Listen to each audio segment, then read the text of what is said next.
Clash of Champions Season 2. Oke, sesuai request, kita akan membahas tentang Clash of Champions, teman-teman. Kita akan membahas kuis-kuisnya yang cukup menarik dari COC.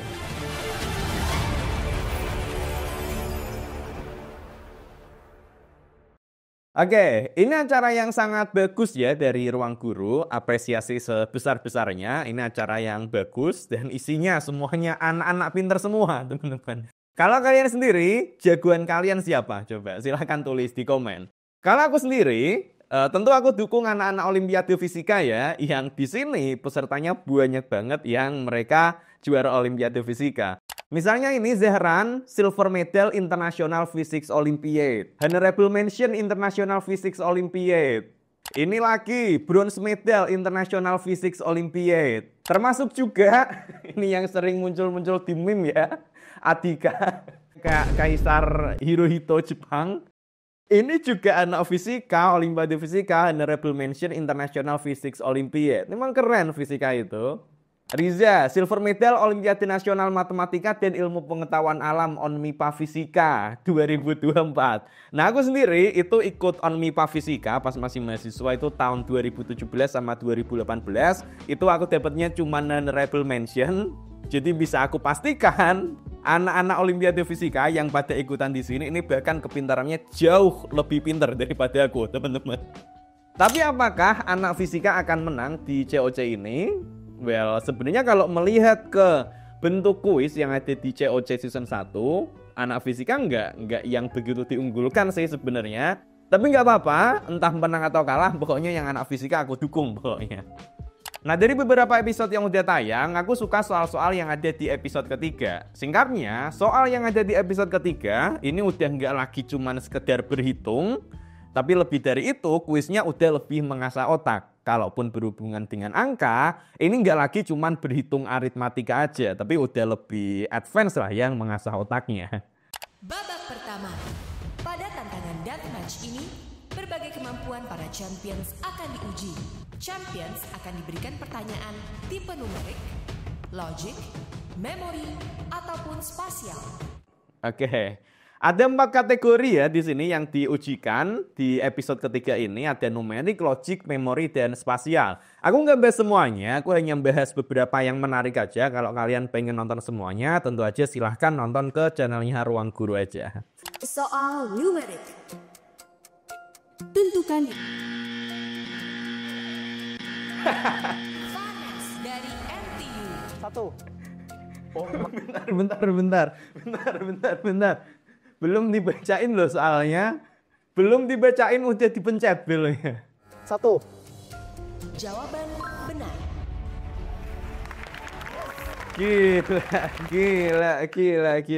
Gila.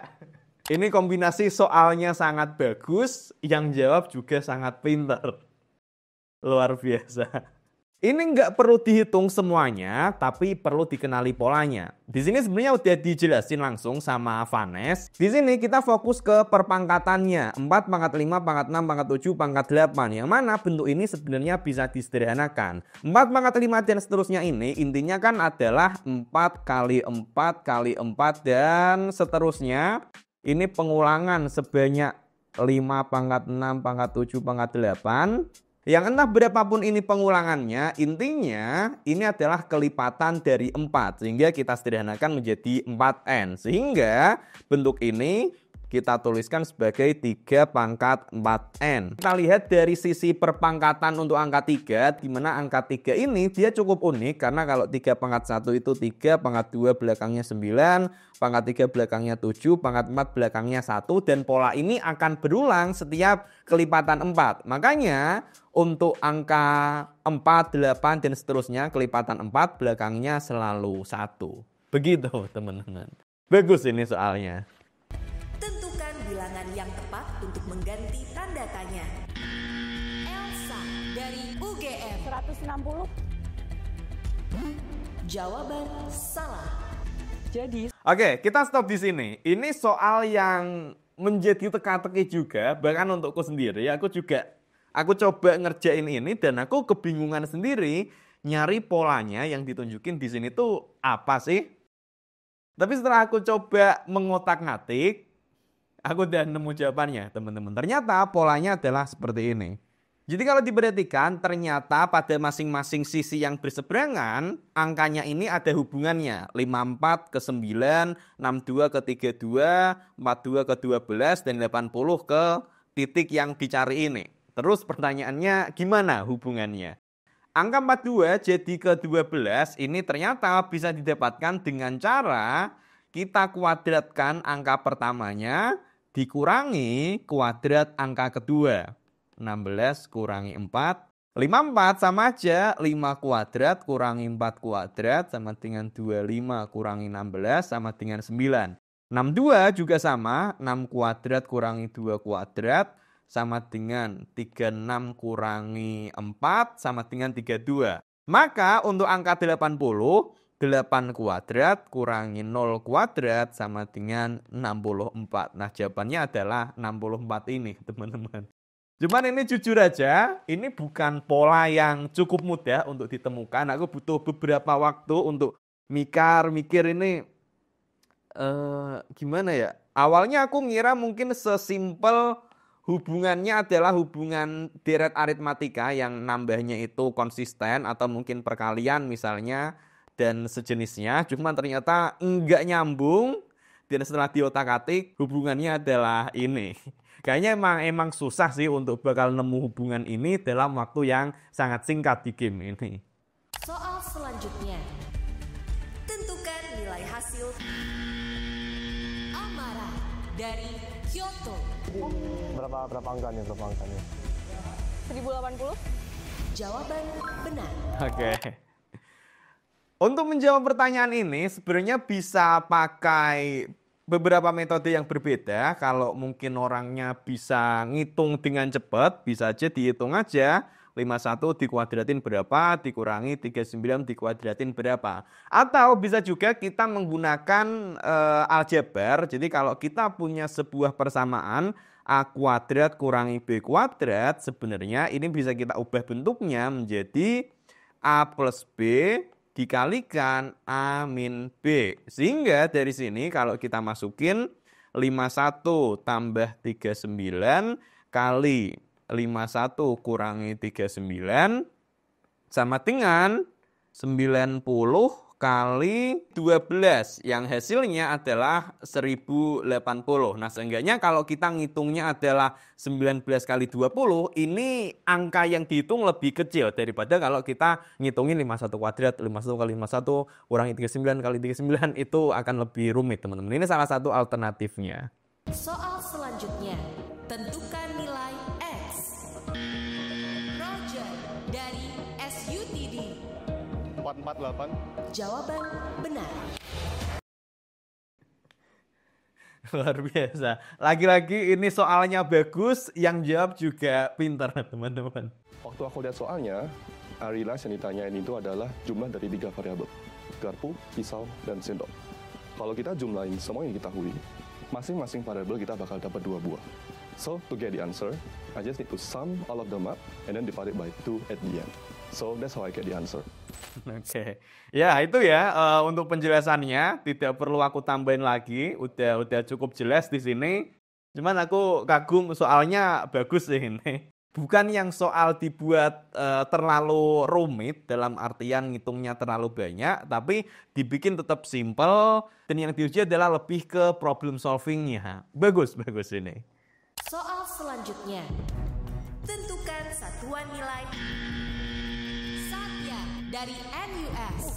Satu lagi dia. 8. Jawaban benar.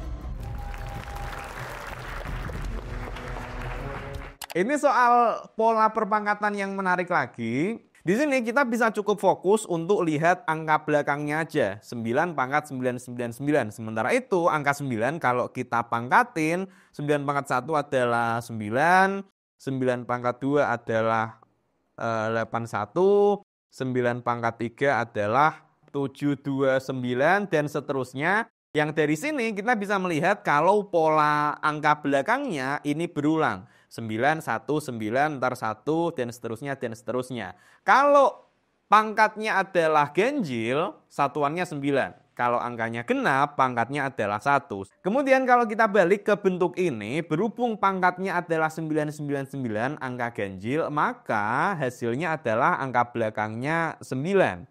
Kemudian dia dikurangin 1, maka hasilnya adalah 8 angka satuannya. Seperti itu. Soal logik. Isi bagian yang rumpang. Nares dari ITB. Stanford. Jawaban benar. Oke, Australia jadi WGOPN dan seterusnya, Berlin jadi itu. Kemudian apa kata asalnya yang kemudian ketika diubah jadi OPWJB dan seterusnya. Oke, ini sangat simpel teman-teman. Jadi yang terjadi di sini adalah sebuah proses enkripsi yang sangat sederhana yang dilakukan dengan cara menggeser huruf. Yang ini disebut juga dengan Caesar cipher.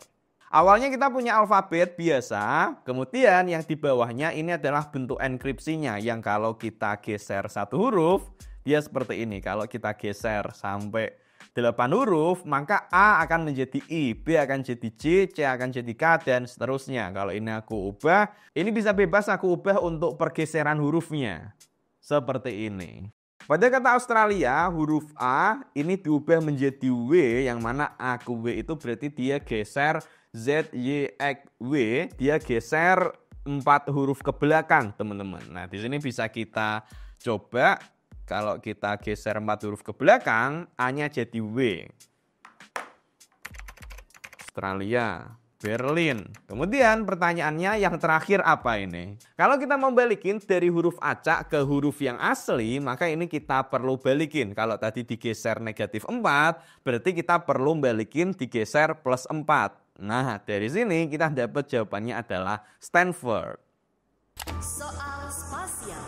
Berapakah nilai sisi yang menghadap ke bawah untuk dadu D, E, dan F secara berurutan? Oke, ini menarik juga terkait dengan dadu. Nah, coba kalau kalian ada tumpukan dadu seperti ini, gimana coba caranya untuk mengira-ngira angka yang tidak terlihat ini berapa? Kata kuncinya adalah bahwa pada dadu standar jumlah angka pada sisi yang berseberangan nilainya adalah 7. Jadi seperti ini. Kalau sisi ini angkanya 1, maka sisi sebaliknya angkanya adalah 6. Begitu juga dengan yang lainnya, kalau sisi ini adalah 3, maka angka yang ada di baliknya berapa coba? Betul, 4, karena jumlahnya adalah 7. Yang ini sisinya 2, baliknya berapa? Berarti baliknya adalah 5, dan seterusnya. Kalau kita lihat untuk tumpukan dadu yang pertama, kita bisa melihat kalau dadu yang D ini sebenarnya adalah posisi A, tapi kemudian diputer dikit ya. Gini. Dadu A posisinya seperti ini, sementara yang D ini tinggal diputer, yang artinya sisi atasnya sini adalah 5, yang itu artinya bawahnya adalah 2. Seperti itu teman-teman. Dan tinggal dilanjutin aja ini. Menarik ini soalnya. Tentukan kubus yang dari UGM. Ini sederhana ya, terkait dengan jaring-jaring kubus. Jadi dari gambar 2 dimensi jaring-jaring kubus, kemudian ditekuk-tekuk jadi bentuk kubus, dan kita diminta untuk mencari bentuk kubus yang mungkin dan yang tidak mungkin. Dari sini kita bisa melihat kalau bentuk yang tidak mungkin jelas adalah yang A, karena di sini kita lihat ada warna hijau dan biru muda, ini mereka jejeran, sementara mereka ini biru muda dan hijau, mereka saling berseberangan. Ini tidak mungkin. Ini soal sederhana, tapi berhubung ini adalah sesi deathmatch, udah tinggal berapa lagi nih yang bisa diterima. Pada panik semua ini. Isi bagian yang rumpang. Keiko dari NTU. Imperial. Jawaban benar. Ini simpel, ini mirip seperti yang tadi. Kalau Caesar cipher tadi kita ngubah dari huruf ke huruf yang lainnya dengan cara digeser. Kalau di sini hurufnya diubah menjadi angka. Jadi A, B, C, D, E, F, G dan seterusnya diubah jadi 1, 2, 3, 4 dan seterusnya. Ilustrasinya seperti ini udah tak buat. A, B, C, D, E, F, G masing-masing dihubungkan dengan angka. Jadi kalau kita masukin di sini Singapura, nah ini adalah angkanya. Boston adalah ini, dan yang terakhir adalah Imperial. Dan kita dapat angka ini 913, 165 dan seterusnya. Valerio dari Kais. 3,21. Jawaban benar. Kalau kita lihat sekilas, ini angkanya kayak besar dan susah dihitung ya. Tapi sebenarnya ini kita bisa memanipulasinya biar lebih gampang hitungnya. Persen ini bisa kita pindah aja. Yang persennya adalah yang 25. Kemudian 25%, 25/100 sama dengan 1/4. Artinya 12,84 kali 1/4. Yaudah, ini tinggal dibagi 4, ini akan jauh lebih mudah.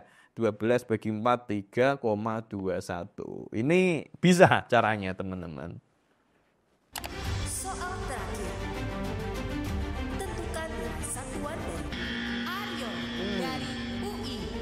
0.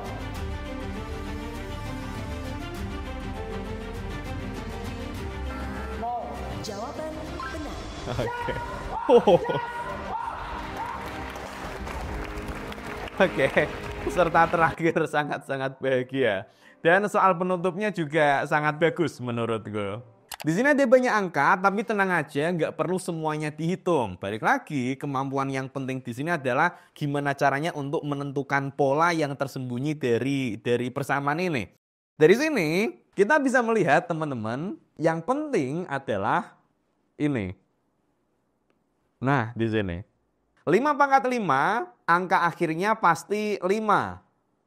Sementara itu 8/2 misalnya ini adalah 64. Yang mana 64 kali 5 pasti hasil akhirnya angka belakangnya adalah 0. Dan kalau ada angka 0 di belakang mau dikalikan dengan angka berapapun, angka bulat ya. Misal kita punya angka 120. Mau dikalikan angka 8, ya hasilnya juga tetap aja ini kita punya 960. Angka akhirnya adalah 0. Makanya dari pertanyaan ini kalau kita jeli melihat polanya, kita langsung bisa dapat jawabannya. Angka akhirnya adalah 0. Gitu teman-teman. Oke, untuk episode ketiga ini bagus-bagus menurutku soal-soalnya teman-teman. Karena dia benar-benar ngulik logik, kemampuan problem solving, dan ini sangat-sangat menarik, nggak hanya sekedar berhitungnya aja. Ini baru episode 3 loh. Biasanya di COC itu nanti soal-soalnya ke belakang makin seru. Kalau soalnya nanti pada menarik lagi, nanti kita bahas lagi teman-teman. Oke, itu dulu saja untuk video kali ini. Kalau kalian pengen video ini dilanjut, silahkan tulis di kolom komentar. Demikian, terima kasih.